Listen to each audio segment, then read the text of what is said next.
Hello and welcome to the 6th episode of the In Her Skein Knitting Podcast. My name is Maria and I'm coming to you from the northeastern part of Italy. I've been very busy lately. I've been mostly working on tech editing. I'm trying to get my website up and running. I was working on some illustrations as well of sweaters. I'll talk about that maybe a bit later. And I've been also doing a lot of sound engineering. A lot of people have been commenting on my videos that the sound wasn't good, and I was completely aware of it.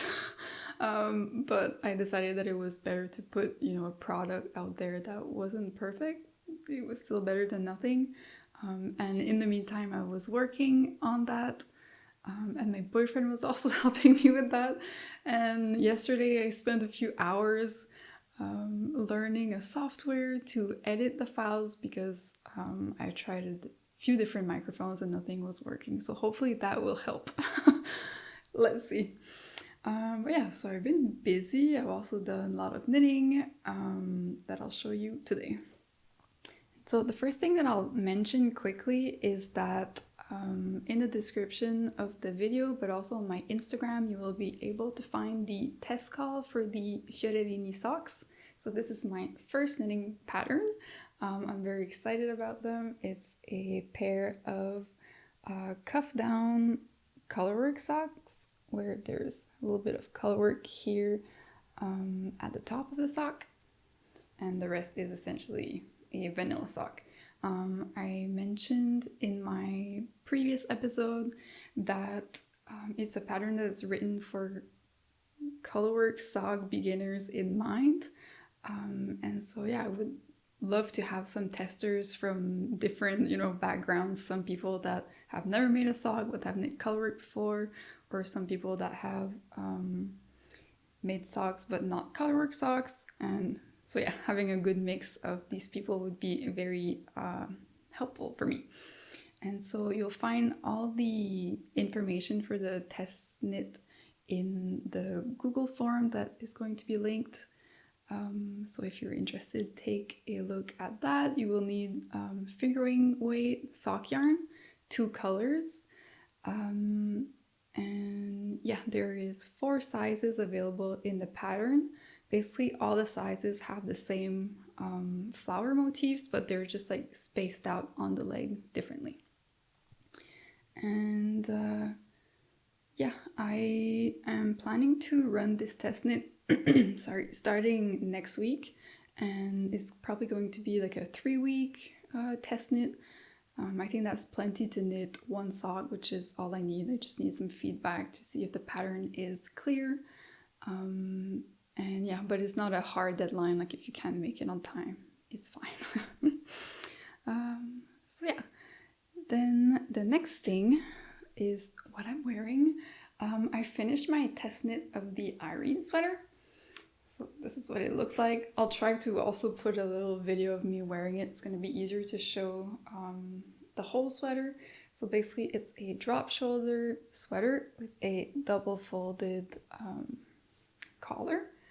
The sleeves have a few decreases here, and then again before doing the cuff. So it's hard to show, but it's a bit of like a puff action going on here, but just very slightly.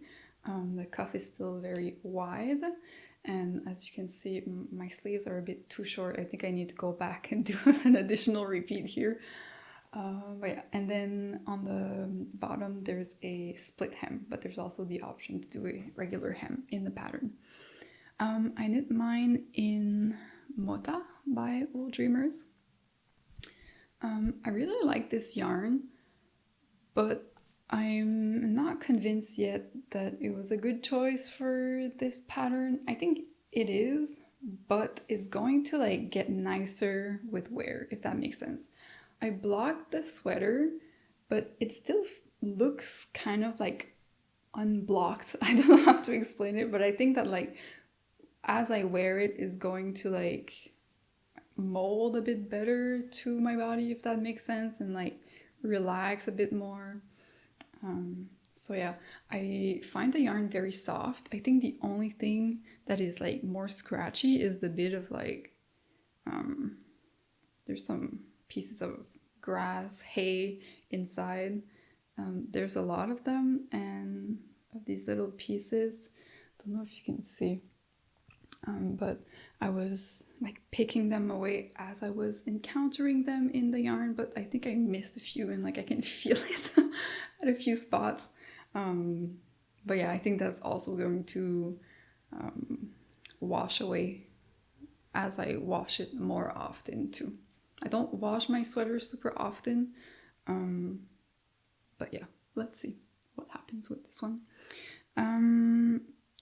I made a few very tiny modifications to the pattern. So the first thing is the collar. It's not like a visible modification, but in the pattern, I think that Rebecca indicates to, like, you know, you knit it double length, then you bind off and then fold and then sew it down. But I always use the technique for the folded collars where instead of binding all your stitches off, you bind it off and like knit it with the cast on edge on the inside, if that makes sense. I'll link the video below that I always use. It's my favorite technique to do this. So that's what I did. And then there was also, I think here, since you're decreasing, it's sort of like shifted the pattern repeat alignment. And so in order for it to not do that, what I did is just like, because you have a beginning of round stitch marker, and like for the first stripe here of dip stitch repeats, you have your stitch marker, and then on either side you have motifs. And then as you decrease, you're like losing some of the stitches there. And so, but you still have room to make an even number of repeats, if that makes sense. But if you do it that way, basically you have one less, and so it's like shifting everything. And in order to not have that happening, I switched my beginning of round marker. I don't want to give away too much, but I shifted it in the way where I would be starting with a motif that would line up with this row for this row, if that makes sense.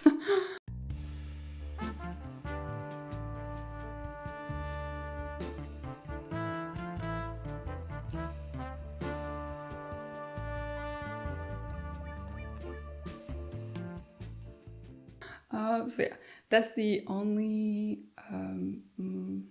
few modifications that I did. The other thing that, because it's you have like pearl bump rows, or rounds actually here, that you knit like this, and it's kind of like if you're doing stripes in a sweater, you would get like a jog here. So I did like a similar technique that I would do if I was knitting stripes in order to get like a jogless stripe here. I thought that the look was a bit neater. Yeah, I think it helped a little bit to make it look a bit more jogless, if that makes sense. So yeah, those are the only modifications that I did. No, that's not true. I also lengthened the body of a full repeat. So like basically this is a repeat. So I added, I don't know, 2.5, 3 inches to the bottom before doing the hem. And for the sleeves, I tried on the sweater when I was knitting them, and I think that the sleeve is supposed to be like hitting here. And so when I was here, I was supposed to start the ribbing. I noticed that I wasn't going to be long enough, so I did this part extra, but I think I should have also added another repeat like this here, because they're a little bit short on me. And typically this is not something that would bother me, but since they're pretty wide, like you can see my arm through, so I think that I will get cold like this. So I think that I'll go back and knit an extra repeat like this here before the ribbing to give myself a little bit more fabric there. So the yarn that I'm using is a bit lighter than the one that she uses in the pattern. I think she's using Cascade 220.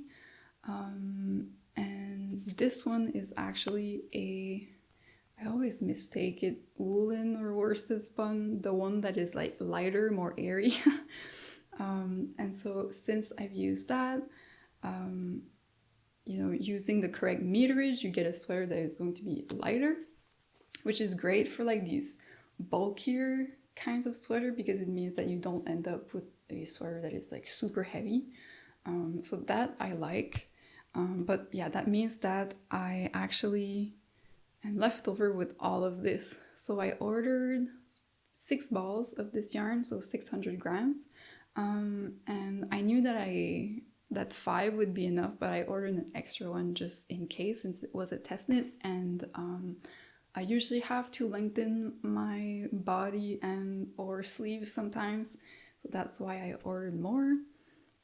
So yeah, I'll have enough to add a few inches again on the sleeves, and the rest I think that I will do something else that I'll talk about in a second. But yeah, I think that's it for the Irene sweater. The test knit is going on until I think mid-March, and so the pattern should be coming out after.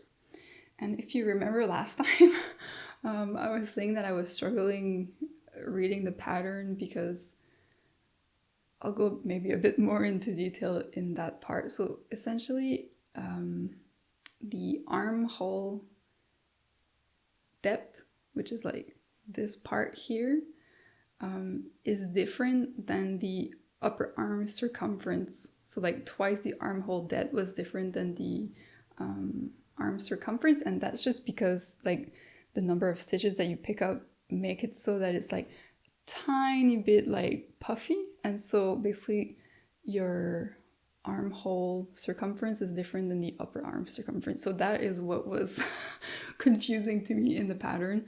And so Rebecca said that she was going to add a schematics to show exactly where to measure that.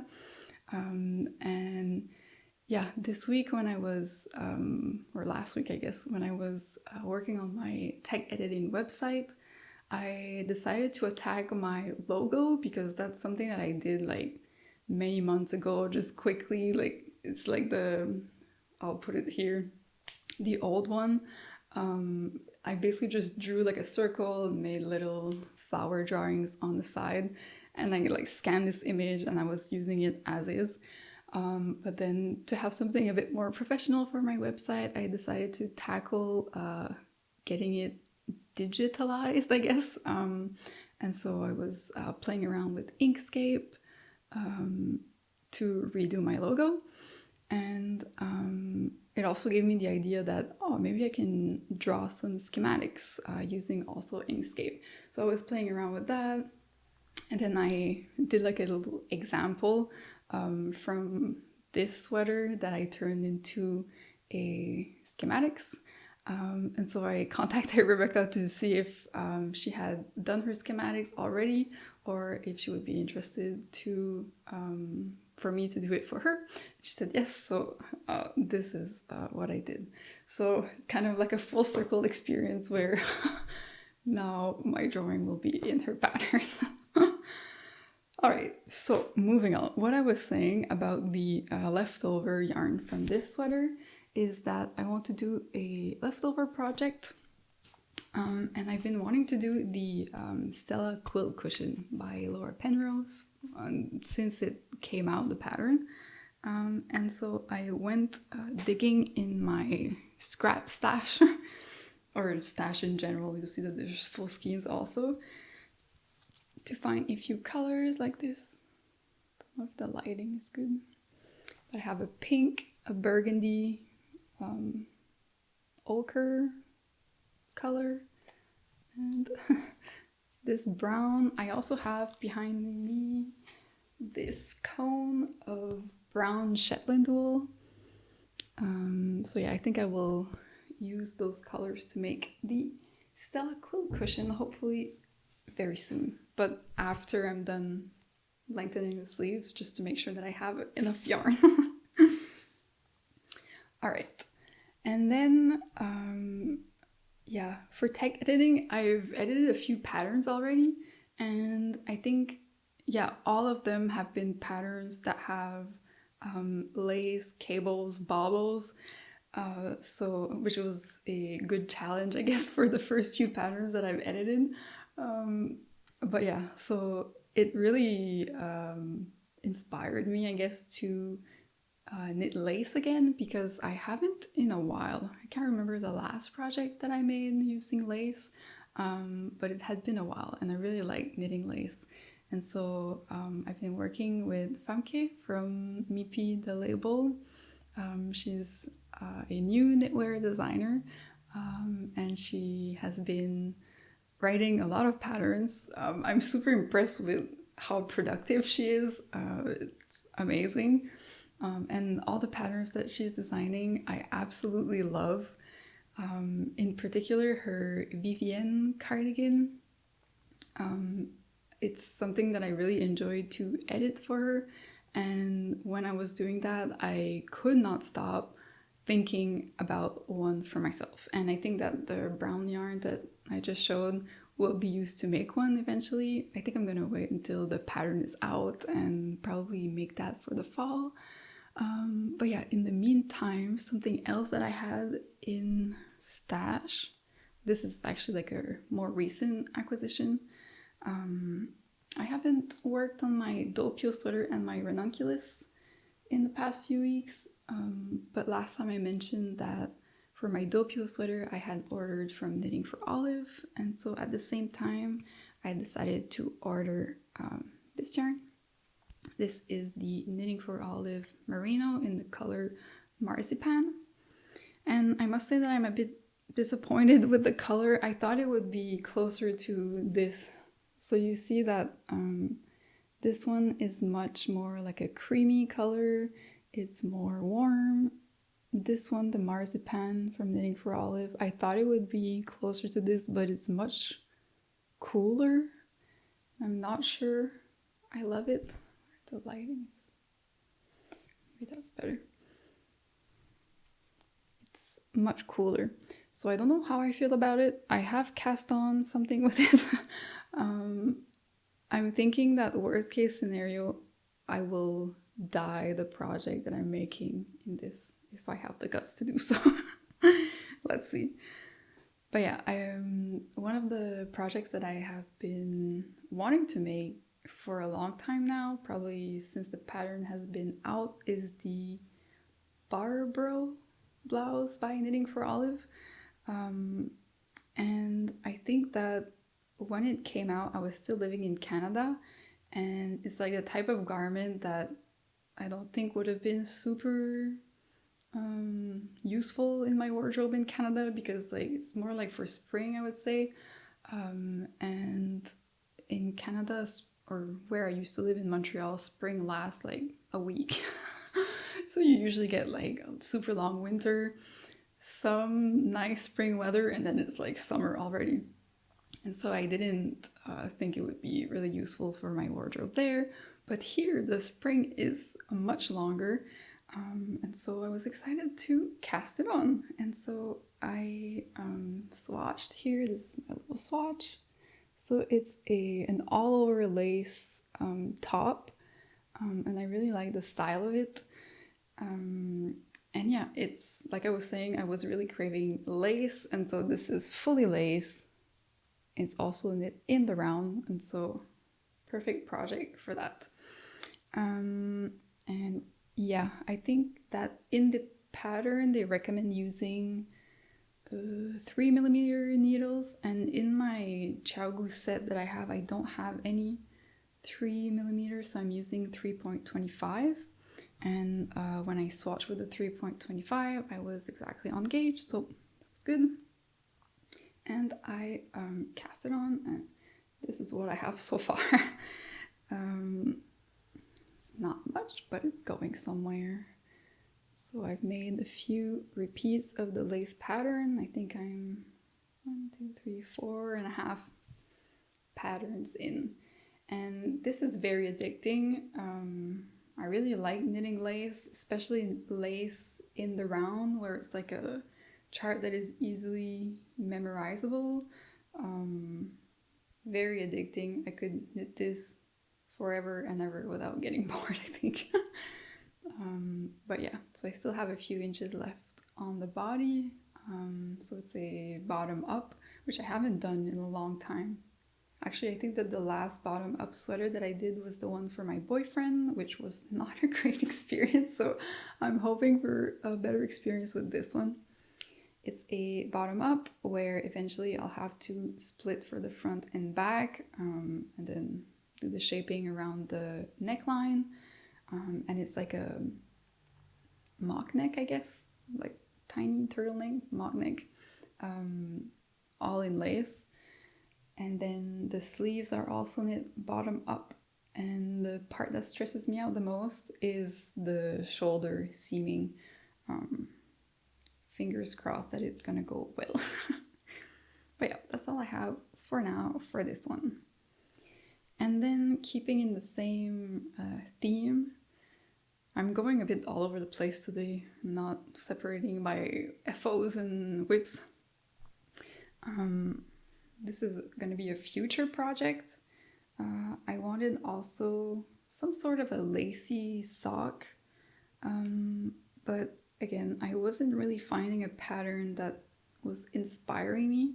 So then I decided to flip through my Japanese knitting lace stitch Bible. I never remember the name of that book, but I've talked about that book before. I was looking through it and I noticed that there's a lot of like different little flower motifs, and so that inspired a sock pattern for me. I don't know if I'm going to write the recipe. Probably. I think I really enjoyed writing the Fiorellini Socks pattern. And yeah, I guess now I design socks. Let's see. But yeah, I did this little swatch and the color maybe is not optimal, but I basically just like swatched different little flowers like this to see which ones I would like the best. And so some are coming from the book and most of them are like modifications of flowers from the book. So yeah, and I'm knitting this in Mondim. After I finished my Carta socks that I've showed previously, I think in the first or second episode, I really fell in love with this yarn. I am wearing my socks all the time. I'm wearing them currently actually, and I know that some people were struggling with this yarn, but I think that for me I haven't had any issues yet. There's no holes in my socks. They felt it a little bit under the foot, which is perfect for me. And yeah, so I bought more. I have this one and another color that is lighter, so maybe I'll use the lighter color for this little flowery sock, since maybe this one is a bit too dark. But yeah, I wanted to cast on another pair of socks because we are going away for the weekend, and we're taking a train somewhere, so I'll have a lot of train knitting time. So yeah, decided to cast on something, but I'm still at the swatching phase, and I think that this will be a toe-up sock, and I want to try this time an anatomical toe. So let's see where that goes. And then if we keep, the only other projects that I have are all socks actually. The other sock whip that I have is for my boyfriend. So I'm making him, I think this is like exactly the same vanilla pattern that I have knit up for him previously, that I've talked about in the episode that I did with just his knits. And basically the issue with him is that his heel portion of his foot is very wide, and so it's difficult to like get it through like the ribbing and the leg basically.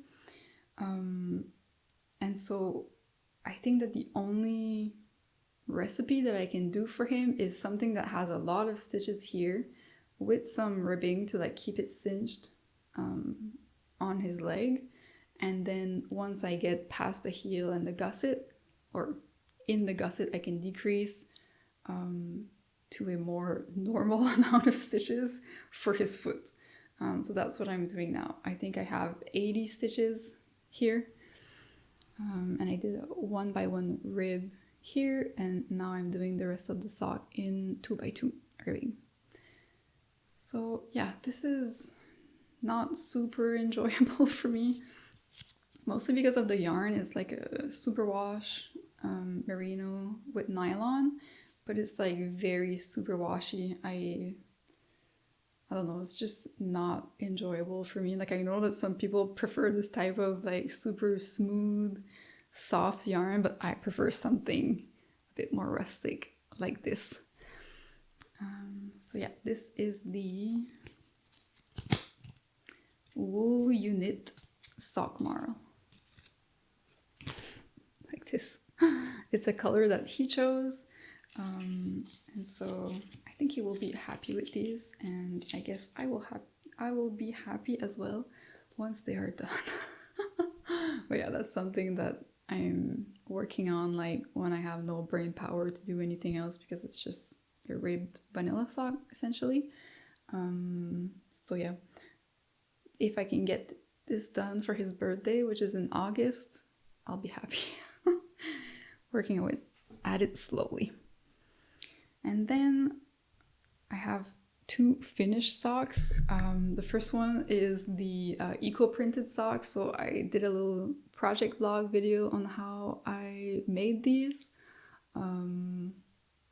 I don't love them. I don't love the colors mainly that I got with the flowers. But as I mentioned previously, I think I'm going to over dye these eventually with like a pink, so that the background color will be pink. I think it's going to tie things a bit nicer together.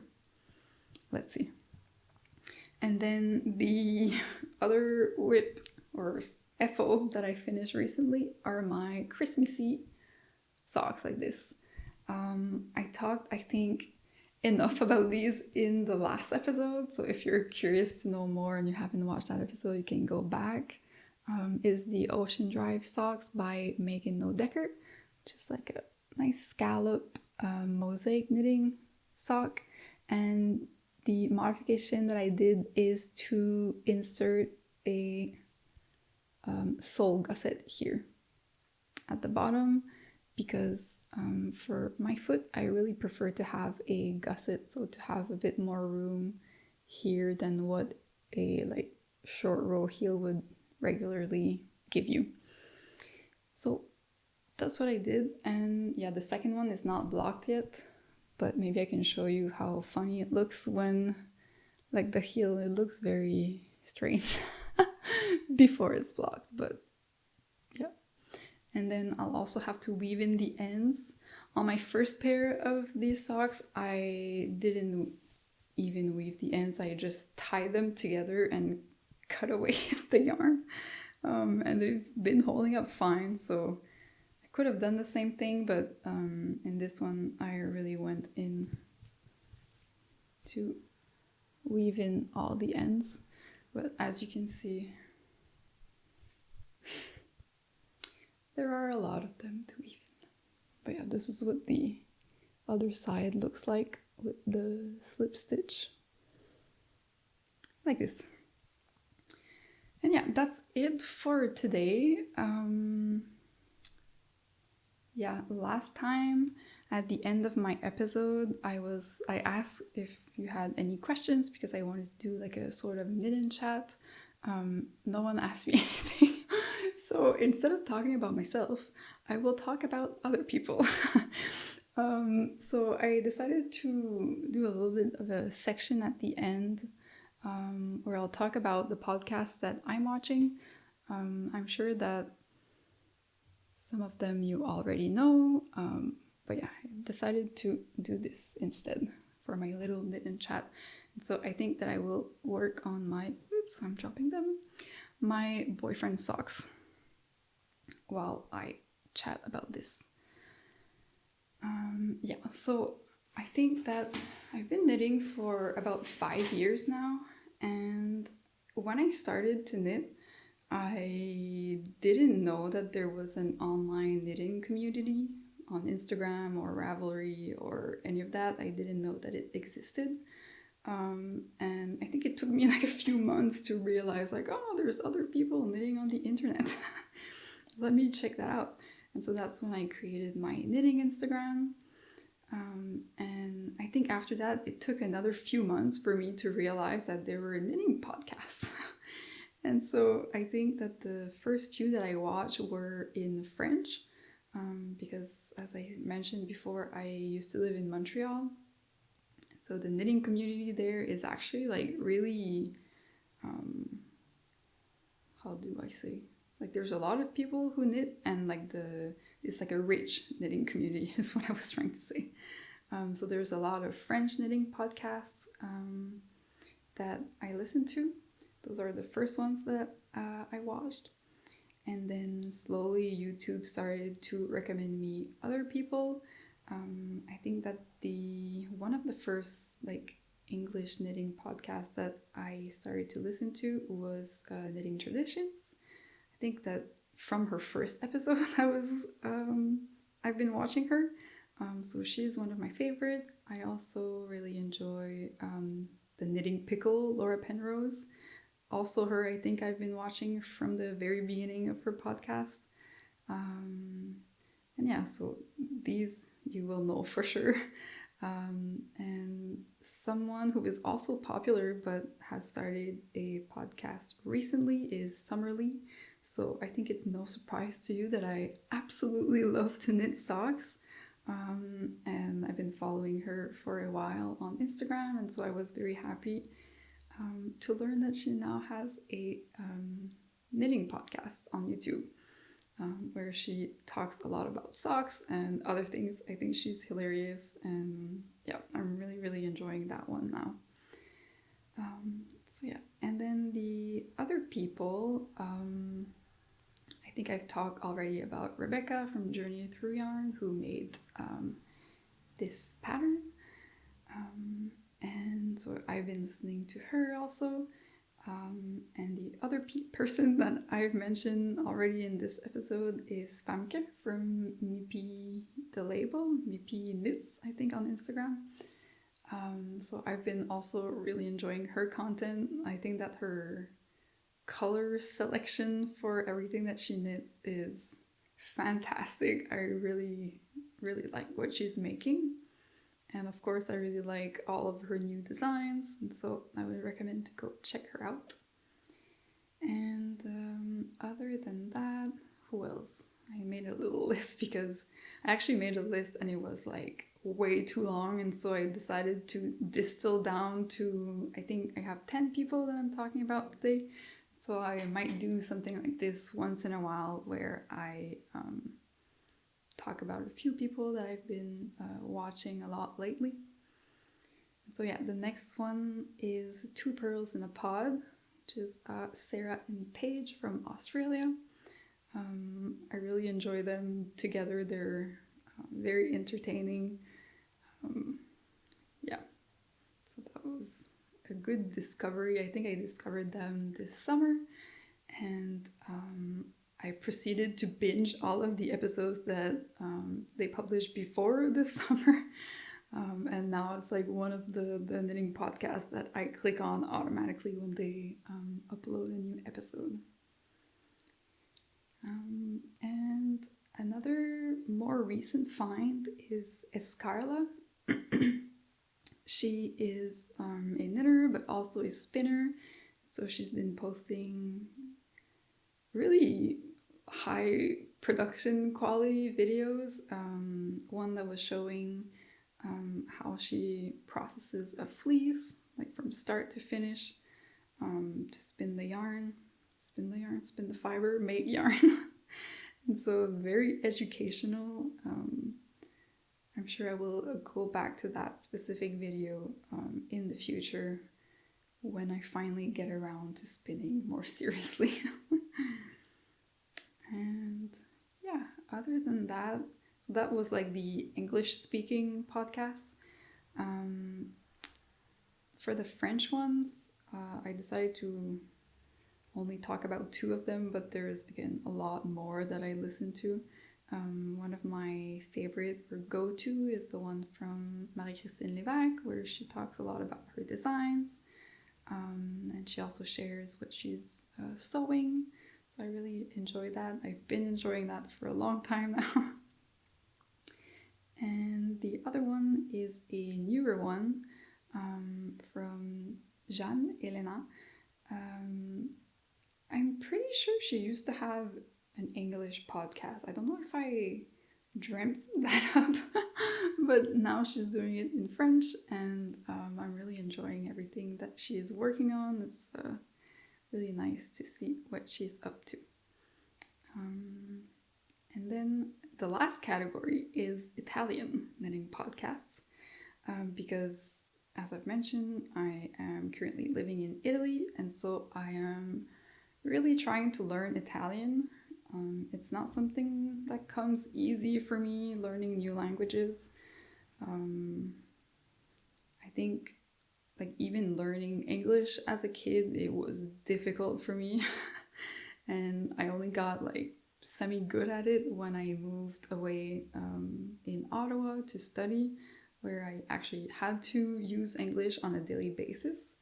And so yeah, all of that to say that I'm trying to like immerse myself as much as possible in the Italian culture, I guess. So I watch things on Netflix, and also try to listen to Italian knitting podcasts. And so the one that I found first is Parliamo di Maglia from Martina. Sorry, it's like hard for my brain to switch from Italian to English.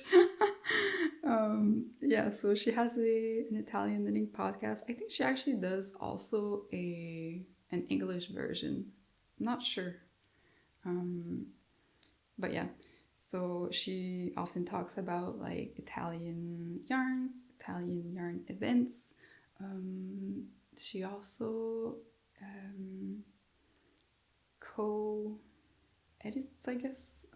She's the co-editor of the WoolDreamers magazine that I really enjoy. It's a knitting magazine in Italian and in English. So that's also a good resource for me to learn Italian, because I can read the articles or the patterns in English and then read the Italian version to learn that way, or do vice versa, like learn it or read it, in Italian and then read in English to make sure I understood everything. So that's been really nice. So I've been listening to her episodes a lot to try to get the Italian inside of my brain. And so it's a good way to learn, because I love to watch knitting podcasts, so it doesn't feel like a chore. So yeah, that's all I had for the list for today. But as I said, I listen to a lot more creators. And so I will probably be doing this again. And if you have other recommendations for knitting podcasts that you really enjoy, you can put them down in the comments below. Whether it's English, French, or Italian, I watch all of those. Maybe it can also be good for other people to find out about. Alright, so I will leave you now. I hope that you are enjoying what you're knitting on these days, and I will talk to you next time. Bye!